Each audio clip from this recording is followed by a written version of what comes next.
अस्सलाम वालेकुम स्टूडेंट्स। अच्छा स्टूडेंट्स, तो हम एक्सक्रीशन रिप्रेजेंटेटिव एनिमल्स को पढ़ रहे थे। तो अब हम नेक्स्ट बात करते हैं एक्सक्रीशन इन कॉकरोच। तो बेटा कॉकरोच के बारे में सबसे पहले देख लीजिए है क्या। तो कॉकरोच बेटा एक इंसेक्ट है और ये इसका जो फाइलम है वो आर्थ्रोपोड है। ठीक है, तो मैंने आपको बताया था कि हर फाइलम में से हमने सिर्फ एक ऑर्गेनिज्म को स्टडी करना है। तो बेटा इसके एक्सक्रीटरी स्ट्रक्चर्स देख लें। तो इसके जो एक्सक्रीटरी स्ट्रक्चर्स है ना, मोस्टली जो इंसेक्ट्स हैं उनके जो एक्सक्रीटरी स्ट्रक्चर्स हैं वो मालपीजियन ट्यूब्यूल्स हैं। ये बेटा डाइजेस्टिव ट्रैक्ट के साथ ही 15 to 20 पेयर्स होते हैं मालपीजियन ट्यूब्यूल्स के। ठीक है, ट्यूब्यूलर स्ट्रक्चर होता है। तो एंड पे जाकर मैं डायग्राम में आपको सारा इलस्ट्रेट भी करूंगा। तो उसके बाद बेटा इसका मैकेनिज्म देख लेते हैं। तो जो सस्पेंडेड ट्यूबुलर स्ट्रक्चर होते हैं वो कलेक्ट करता है waste from haemolymph in the sinuses. अब बेटा हीमोलिम्फ क्या होता है बच्चे, आप बहुत अच्छी तरीके से जानते हैं कि जो कॉकरोच है इसके अंदर ब्लड नहीं होता।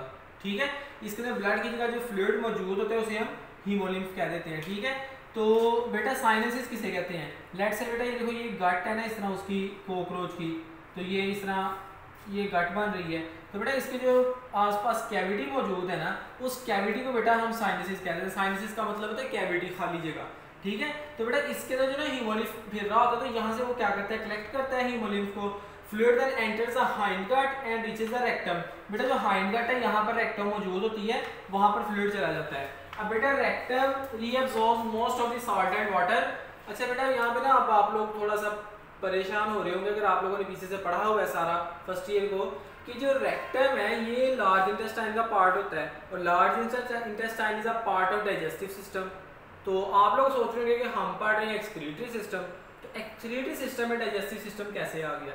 तो बेटा अब हम इसका जो जवाब है ना वो आगे जाके हमें मिलता है। तो अभी आप इस पर जरा फोकस करेंगे। Rectum reabsorbs most of the salts and water. Salts और वाटर जो होंगे जो बॉडी के लिए एसेंशियल होंगे उनको वो रीअब्सॉर्ब कर लेगा। ठीक है, जो नाइट्रोजनस वेस्ट है वो सॉलिड की फॉर्म में रिमूव करेगा। बेटा जितने भी नाइट्रोजनस वेस्ट हैं इंक्लूडिंग ह्यूमन, हम भी जो अपनी नाइट्रोजनस वेस्ट है यूरिन में in the form of liquid remove करते हैं, लेकिन बेटा ये in the form of solid remove करते हैं। ठीक है, और बेटा इनकी जो नाइट्रोजनस वेस्ट रिमूव होती है उसको हम एक्सक्रीटा कह देते हैं, जिसमें यूरिक एसिड के क्रिस्टल्स वगैरह मौजूद होते हैं। और बेटा अलॉन्ग विद फीसिस। अच्छा बेटा ये बात उसी चीज़ का आंसर है कि इनका जो है वो फीसिस डेफिकेशन और यूरिनेशन दोनों सिस्टम इनके सेम होते हैं। ठीक है, तो बेटा this kind of adaptation resulted in success of these animals on land with acute shortage of water. क्योंकि बेटा यहाँ पे रीअब्सॉर्प्शन की फैसिलिटी मौजूद है, तो इसी तरह यहाँ से फिर मतलब कि इन्होंने क्या किया, सक्सेसफुली अडेप्ट कर लिया है कि ये लैंड पर रह सकते हैं जहाँ पर वाटर जो है वो बहुत ही शॉर्ट अमाउंट में, बहुत ही कम अमाउंट में मौजूद होता है। ठीक है, तो बेटा अब यहाँ पर नेक्स्ट बात करते हैं relationship between nutritive and excretory system. वही वाली बात आ गई। अच्छा बेटा आपने ये बात याद रखनी है, इंसेक्ट्स वाहिद ऐसा ग्रुप है पूरे एनिमल्स के अंदर जिनका एक्सक्रीटरी सिस्टम और न्यूट्रिटिव सिस्टम का दूसरा नाम डाइजेस्टिव सिस्टम भी होता है। बेटा इसको डाइजेस्टिव सिस्टम भी कहते हैं। हमने ज़्यादा डाइजेस्टिव सिस्टम पढ़ा है तो इसलिए मैं आपको यहाँ पे बता रहा हूँ।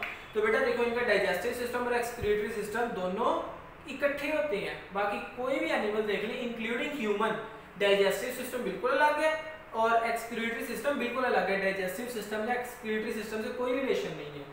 तो बेटा वो कह रहे हैं insects are the only group of animals that excrete their waste products along with faeces, कि फीसिस के अलोंग वो अपनी वेस्ट प्रोडक्ट्स को रिलीज करते हैं। This is because Malpighian tubules, बेटा इनके जो मालपीजियन ट्यूब्यूल्स हैं are the only excretory structures, कि जो मालपीजियन ट्यूब्यूल्स है वो वाहिद एक्सक्रीटरी स्ट्रक्चर है। बाकी तो बेटा जो उनका डाइजेस्टिव सिस्टम है उसने सारा रीअब्सॉर्प्शन का काम करना है, उसने सारा काम करना है। जो मालपीजियन ट्यूब्यूल्स है सिर्फ ये एक्सक्लूसिवली एक्सक्रीशन में हिस्सा ले रहे होते हैं। ठीक है, in animals that are associated with digestive tract, और वो भी डाइजेस्टिव ट्रैक्ट से एसोसिएट हुई होती है। ठीक है, इन ऑल अदर एनिमल्स, बाकी तमाम जानवरों के अंदर there is no any structural functional. बेटा ये बात आपने याद रखनी है, ना तो किसी किस्म का कोई भी स्ट्रक्चरल, ना ही किसी किस्म का कोई फंक्शनल, कोई मतलब कि रिलेशनशिप नहीं होता between nutritive and excretory system. तो बेटा ये लास्ट में मैंने उसकी डायग्रामेटिक एक्सप्लेनेशन थोड़ी सी दी हुई है। तो बेटा देखो मैंने से सिंपल सी डायग्राम्स बनाता हूँ बच्चों के लिए। कुछ बच्चे मेरे जैसे होते हैं जिन्हें डायग्राम्स बनाने में प्रॉब्लम होती है और कुछ बच्चे बहुत अच्छी डायग्राम्स भी बनाते हैं। तो एक्चुअली मैं सिंपल सी डायग्राम बनाता हूँ ताकि बात भी वाज़ेह इलस्ट्रेट हो जाए और बच्चों को डायग्राम बनाने में इतनी प्रॉब्लम भी ना हो।